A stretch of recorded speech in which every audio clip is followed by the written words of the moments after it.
Once upon a time, in the magical town of Whimsy, there was a boy named Oliver who had the most incredible imagination.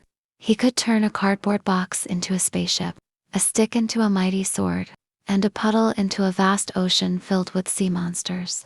But Oliver's greatest dream was to discover something that no one had ever seen before.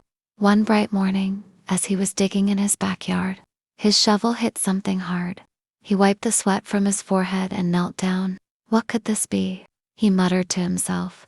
He dug faster, his heart pounding with excitement. Finally, he uncovered a small wooden chest, covered in strange symbols. His dog Waffles barked excitedly as Oliver brushed off the dirt. He tried to open it, but it wouldn't budge. "Looks like we need a key," Oliver said, scratching his head. But where could he find it? That night, Oliver couldn't sleep. He tossed and turned, imagining what could be inside the mysterious chest.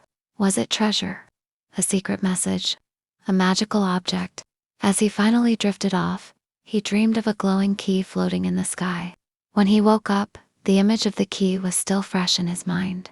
"Maybe the dream is trying to tell me something," he exclaimed. He grabbed his backpack, stuffed it with snacks, a flashlight, and his trusty magnifying glass, and set off on an adventure. He decided to visit old Mrs. Willow, the town's historian. She knew everything about Whimsyville and its secrets. When Oliver knocked on her door, she smiled warmly and invited him in. As he described the chest, her eyes twinkled. "Ah, my dear boy, that chest belongs to the lost legend of Captain Bluebeard," she said, pulling out a dusty book. Oliver leaned in as she flipped through the pages.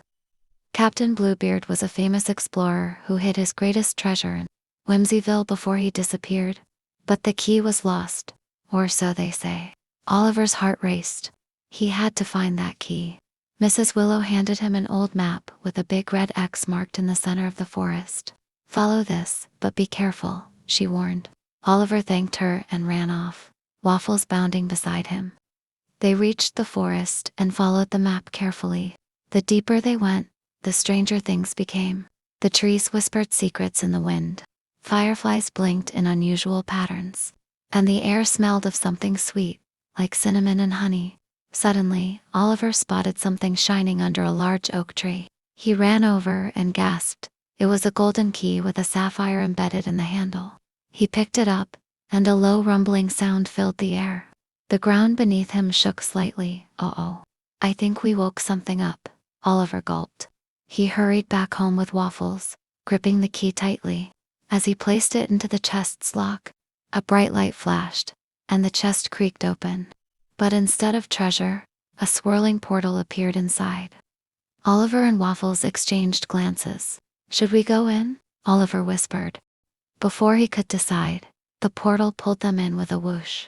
Colors swirled around them as they tumbled through a strange, magical tunnel. When they finally landed, Oliver rubbed his eyes and gasped. They were no longer in his backyard.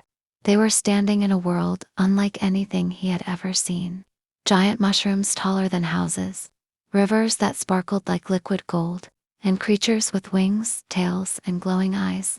A small creature with fluffy blue fur and big round eyes approached them. "You're finally here," it squeaked excitedly. "We've been waiting for you, Oliver." Oliver's jaw dropped. You know my name." The creature nodded. "Of course. You have the key, the one that can save our world." Oliver blinked. "Save your world? From what?" The creature's ears drooped. "The Shadow King. He's been trying to steal our magic and trap us forever. Only you can stop him." Oliver gulped. He was just a kid, how could he defeat a Shadow King? But then he thought about all the adventures he had dreamed of. All the times he had imagined being a hero. Maybe, just maybe, he was ready for this challenge. Before he could ask more questions, a deep, echoing laugh filled the air. The sky darkened as a shadowy figure loomed in the distance. "Looks like I have visitors," the voice boomed, "and one of them has something that belongs to me." Oliver tightened his grip on the key. He had no idea what was about to happen next. But one thing was certain: this was only the beginning of the greatest adventure of his life. Oliver took a deep breath and stood his ground, gripping the golden key tightly in his hand. Waffles growled beside him, his fluffy tail standing on end. The blue creature tugged at Oliver's sleeve. Hurry. We must get to the Crystal Tower before the Shadow King reaches us. Without hesitation, Oliver followed the creature, dashing through the glowing forest. Trees whispered warnings, their leaves rustling in urgency. The ground trembled as the Shadow King's dark mist crept closer. How do we stop him? Oliver panted as they ran. The creature, whose name was Lumo, squeaked. The key isn't just a key, it's a lightstone. It's the only thing that can break the Shadow King's spell. But we must charge it at the Crystal Tower first. They burst into a clearing, where a magnificent tower of shimmering crystal stood tall, reflecting the colors of the strange world around them. But the moment they stepped forward, a loud roar shook the ground. You're too late, boomed the Shadow King. A massive figure emerged from the mist. A dark cloak billowed around him, and his glowing red eyes pierced through the shadows. He lifted a clawed hand, and tendrils of darkness shot toward Oliver. Just as the shadows were about to reach him, Oliver leaped forward, raising the key high. It began to glow brightly, sending beams of golden light in every direction. The Shadow King hissed and recoiled, shielding his eyes. Quickly place the key on the tower's heart, Lumo cried. Oliver scrambled up the crystal steps, and found a small pedestal at the center of the tower. He fit the key into the slot, and instantly, the entire tower blazed with brilliant light. The darkness around them began to dissolve, and the Shadow King let out an ear-splitting scream. No, this cannot be. His form flickered, shrinking smaller and smaller, until poof. He vanished into nothingness. The world around them transformed.